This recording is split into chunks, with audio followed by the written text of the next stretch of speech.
Peggy 18.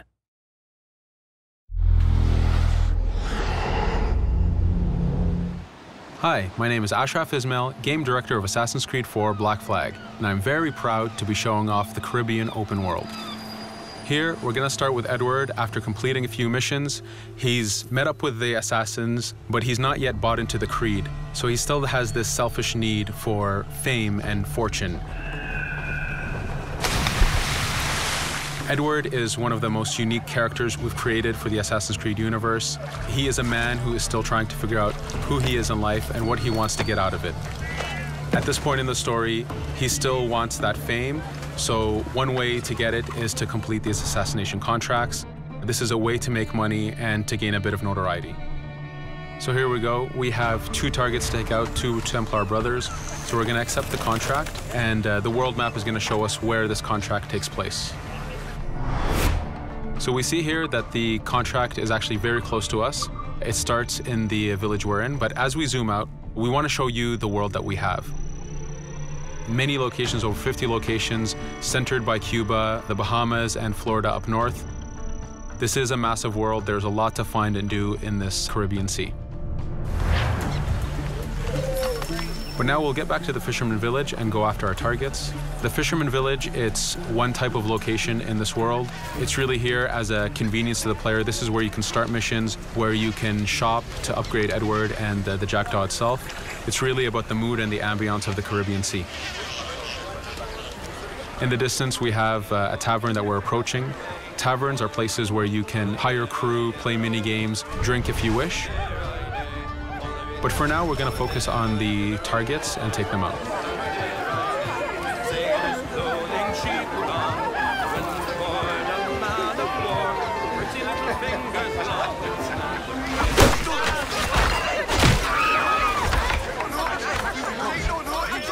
Now that we've taken out one brother, the other one's going to bolt.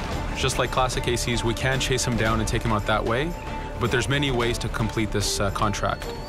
We can use the new free aim system to shoot him this way, to eliminate him that way. We can jump onto the ship and take him out with his crew, but instead we're going to let him escape into the sea and follow him with the Jackdaw. This is your ship. This is the second main character of the game. You're going to have to customize and upgrade the ship as you go on this journey with Edward.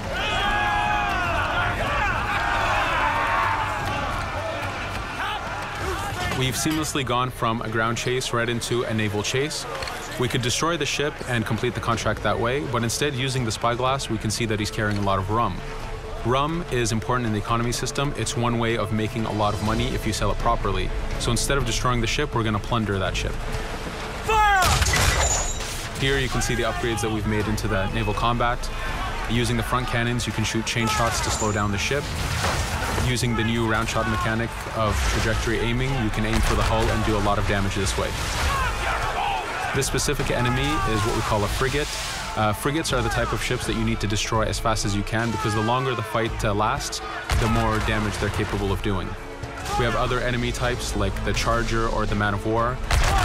The Man of War is a massive ship capable of carrying over 100 cannons. These are ships that you really need to upgrade to be able to face. But now that this frigate has been demasted, we can start the boarding. Boarding, it's very important. You are a pirate. This is how you gain cargo. This is how you take on ships. So here we can start the boarding from any orientation or angle we wish. The distance even matters. If you get too close, the two crews will just jump right into each other. If you start a bit further, you can jump in the water and go in for a sneak stealth attack. We have two objectives to accomplish for this boarding. We can take out the captain, and we need to take out some of his crew. So using the swivel gun, we will efficiently take out a lot of the crew. And now we'll go for the captain using Edward's navigation abilities. Here, again, using the new free aim system, we have a dangerous enemy on the other side taking out our crew. We can easily take him out with a headshot. So what we see here is that two ships have come together to create this 3D environment where, using your assassin abilities to navigate, to be stealthy, you can take the advantage and get the kill by surprise. Now that we've taken out the captain, we still need to take out a few of the crew members to complete this boarding. Now that we've plundered the ship, we're going to gain that rum that we saw earlier, but we're also going to gain ammo and crew members and some gold. With every boarding, there's 3 options that you can do with that ship. You can gain crew members, you can send the ship to your fleet if you wish, or you can salvage a ship to repair the jackdaw if you took too much damage in the fight. In this case, since we did well, we're going to send the ship to our fleet. Now that we're back in the Caribbean Sea, we needed to make sure that every minute something is being advertised to the player, something new for the player to do. In this case, we have this uncharted location. These are what we call playas. We have over 75 of these in the Caribbean world. Every playa has something very important for the player to find, something that will help in upgrading Edward or the jackdaw. So it's in your advantage to explore these locations.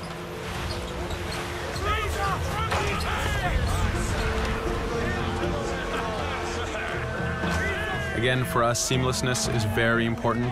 We needed to be able to explore this Caribbean world without having too much interruption in the action. So being able to just let go of the wheel anywhere we want, jump into the water, and swim over to that location. This is very important for the mood and the immersiveness of this Caribbean open world.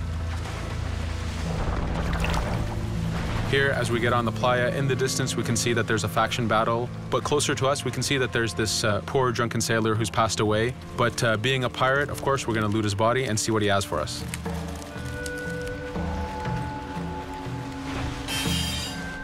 So we found a treasure map. This treasure map is asking us to go to an island called Misteriosa. Every time you find one of these, you know that you're going to find a treasure that is linked to the progression of the jackdaw or Edward, so they are very valuable. Here we're going to take a look at that faction battle. We have a British ship facing off against a Spanish ship. We could jump in and take advantage of this opportunity, allowing each ship to weaken the other and for us to plunder both. But now we're going to make our way back to the jackdaw. Again, this is the second main character of the game. There's a lot of customization and a lot of upgrading to do on the jackdaw. You can upgrade all the weapons to fit the playstyle you wish. Now, as we get onto the jackdaw, we can see that the crew is cheering for us. Edward has a really close relationship with his first mate, Ottawale, standing right there, and with his crew. And this is something that you'll see later in the demo, that we can lose and gain crew members. Again, using the spyglass, we can really see the contents of a ship, but you can also assess the danger and threat level of these ships. But for now, we're going to continue to Misteriosa to find that treasure. Here we've crossed into a harpooning zone. The harpooning system is connected to the hunting system, which is used for upgrading Edward himself. So you can upgrade the number of weapons he carries, the ammo that you can carry, and even his health. But for now, we've moved past that zone and we've got into a storm. Storms are very dangerous. If you're not careful, if you don't know how to navigate a storm, you will take damage to your ship and you will lose crew members. In the distance, we can see a water spout. This is a tornado in the ocean. These are very dangerous. They can suck you in, and when they do, they tear the ship apart and take out your crew. Here we can see its effect on a ship. This poor ship got sucked in and got destroyed. Storms are very dangerous, but we wanted the player to take advantage of this. When you've mastered a storm, when you know how these systems work, you can pull enemies into a storm and let the storm do damage for you. So there is a strategic element to using a storm in the world.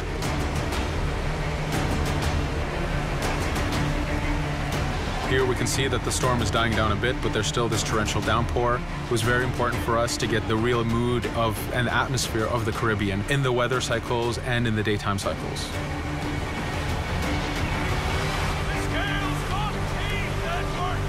But here, since we've survived the storm, did pretty well, let's order our crew to sing.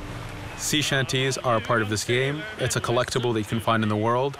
So the more you find, the bigger playlist you have for your crew.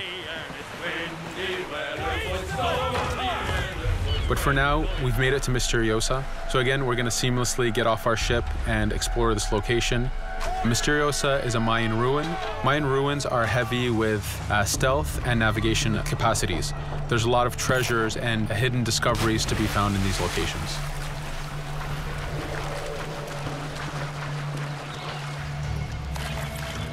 If we recall the treasure map, the treasure is hidden behind a temple. So just by quickly looking around, we can see that temple looks about right. So that's our objective. We'll head there. As we go this way, we can see there's a lot of guards on the beach. We could go in and fight them if we wish to, but to show off that this is a mini open world, we're going to try to find a different route to get to our objective. Here, we've seen a guard. We don't want to alert him, and we don't want to alert the guards on the beach, so we're going to use our stealth ability to take him out silently.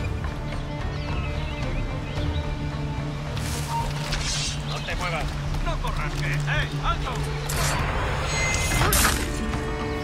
With AC3, we were able to push the navigation in the frontier, which means using natural environments like trees and rocks and so on. Mayan ruins are the perfect place where we mix man-made structures and these natural environments. So you really get to feel how far the navigation abilities of the assassin have come since the original game. In the distance there, we can see another part of the island being blocked off by a patrol of guards. We're going to avoid it for now and go for that treasure.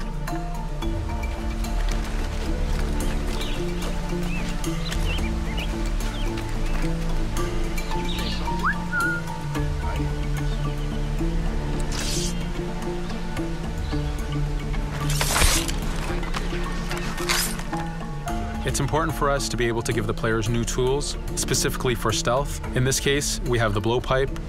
Using the berserk darts, you make your enemies go crazy. Effectively, this means that they'll attack anything and everything in sight, including their own friends, animals, or Edward if he was in the way. So you do have to be careful with how you use it.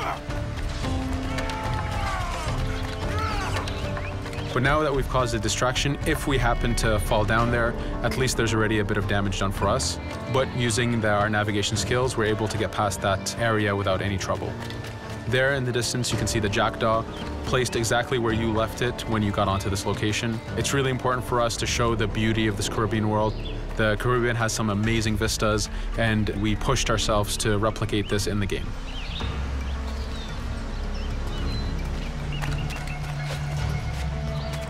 As we continue forward, we can see in the distance there's a couple prisoners that are taken hostage. This is a scenario that you need to use stealth. If you're detected by those guards, they will kill the hostages. So in this case, it's to your advantage to use the environment to figure out how you can take out those guards without being detected. In this case, it's 2 guards, so it's not too hard. There are other scenarios where you have more guards and you have to figure out how you can take all of them out at the same time. Now that we've freed these prisoners, they are more than happy to join our crew. This is just one way of gaining crew members. As mentioned earlier, there's the taverns. There's actually many different setups of gaining crew.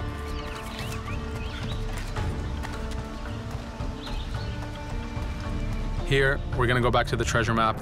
We can see that the treasure is actually behind the temple near a fountain. So if we just look around, we can see that it's around here.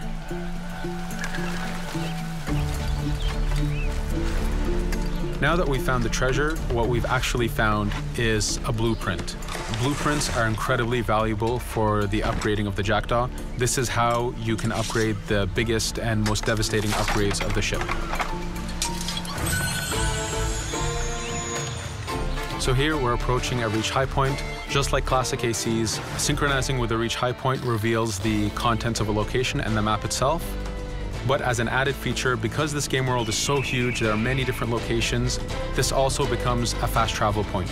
So now you can, by synchronizing, now you can come back here anytime you wish to collect those treasures that we passed up a bit earlier. Here we've reached the end of the demo. This was a tease of the open world that we have. We're very excited to be able to show off this game and to let you play it very soon. Thank you for joining us.